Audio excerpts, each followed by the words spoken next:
Je ne peux pas rester passive. Je ne peux pas, les amis. Il va falloir qu'on parle du Mesdorfius Nicolus. Et on va parler de sa campagne législative. Qu'est-ce qu'il a dit encore comme fonnerie?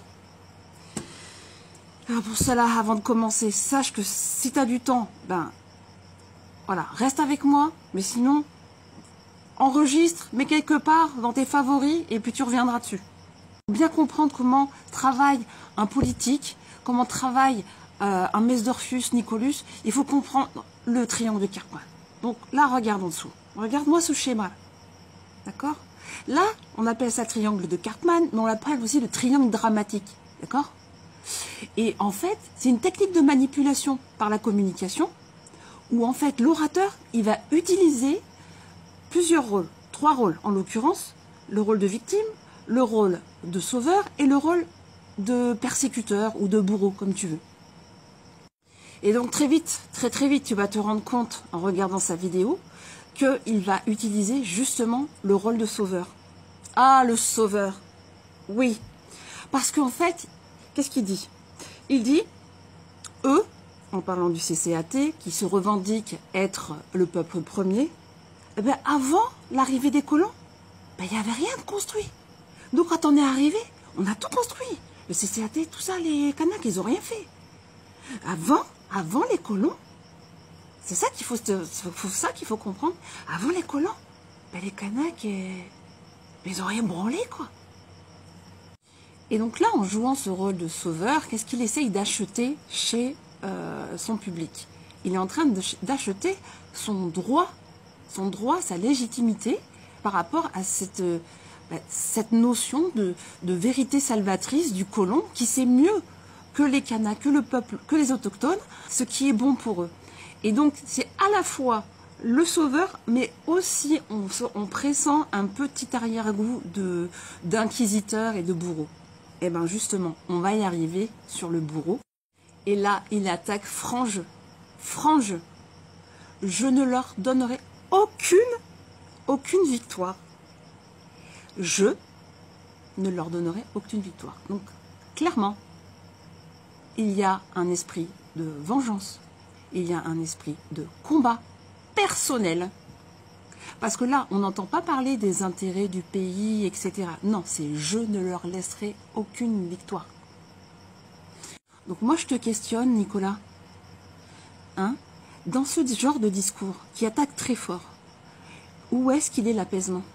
Où est-ce qu'elle est l'énergie volontaire et sincère de vouloir construire ensemble? C'est où l'appel au dialogue?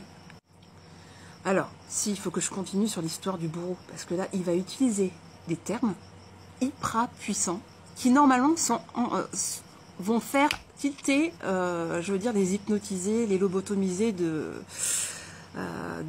merdias. Donc, on va comparer les membres du CCAT à des terroristes.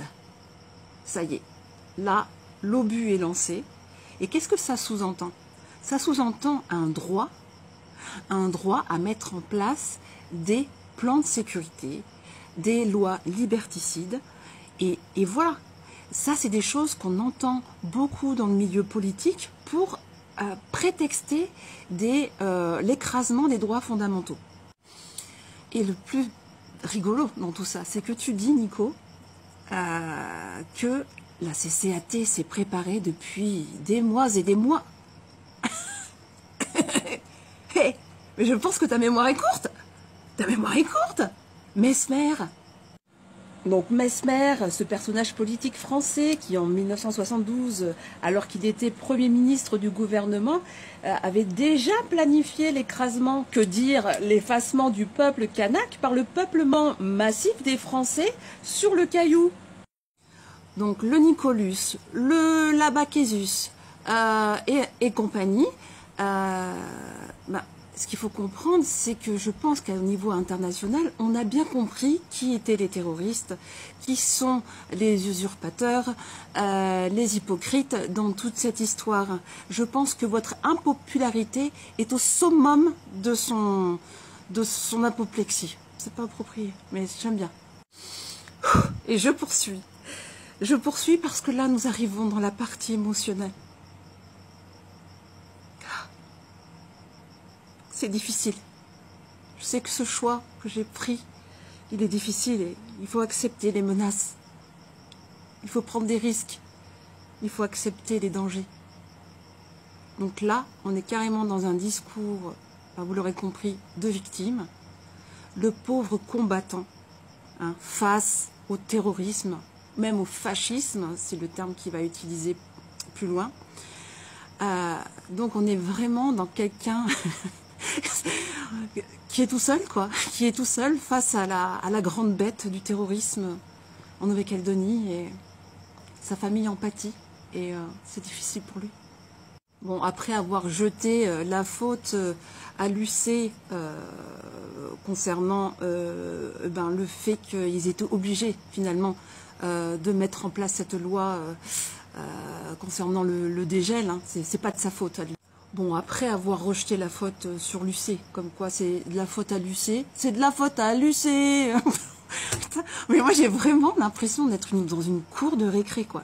Franchement, dans le monde des souverains, en fait, on parle de la scène politique en parlant de la pièce de théâtre, quoi. Vraiment de la pièce de théâtre. Mais on est vraiment là-dedans. Moi, je supporterais pas d'être représentée. Vous connaissez mon point de vue sur la représentativité des êtres vivants. Faut dire stop, quoi. À un moment donné, stop. Mais, continuons. Parce que là, Nico, tu nous as fait un truc. L'endoctrinement des jeunes. Les jeunes n'ont aucune conscience. Ils sont complètement manipulés par le CCAT. Parce que tu crois quoi, Nico? Tu crois que les jeunes d'aujourd'hui, hein, ils s'appuient sur ce qu'ils ont appris à l'école de la République, hein, avec tout ce qu'on peut savoir sur les réseaux. Mais tu crois qu'on peut encore les illusionner? Tu crois encore qu'ils peuvent marcher à l'hypocrisie, au monde de mensonges? Est-ce que, mais vraiment, c'est vraiment les prendre pour des poivrons. Ils ont leur conscience pour eux. Le CCAT est un canal. Mais chaque individu, tout le monde a bien compris comment fonctionne la sphère politique, les pourritures qu'il y a dedans, en termes de pédocriminalité, en termes d'usurpation, d'abus de pouvoir. Il y a tellement de choses à dire, en fait, sur la sphère politique. Et ça ne leurre personne. Et tous les discours maintenant, mais même que ce soit loyalistes, indépendantistes, tout corps, tout parti, on ne pourra plus berner les gens. Parce que maintenant, on veut que de la vérité, la sincérité. Et c'est ça où je veux en venir aujourd'hui. Hein, le Mess d'Orpheus et le Bacchus, là, Bacchus, là, tout, on ne peut plus croire à vos discours. Donc, merci. Et puis, c'est pas, essayez de vous introspecter.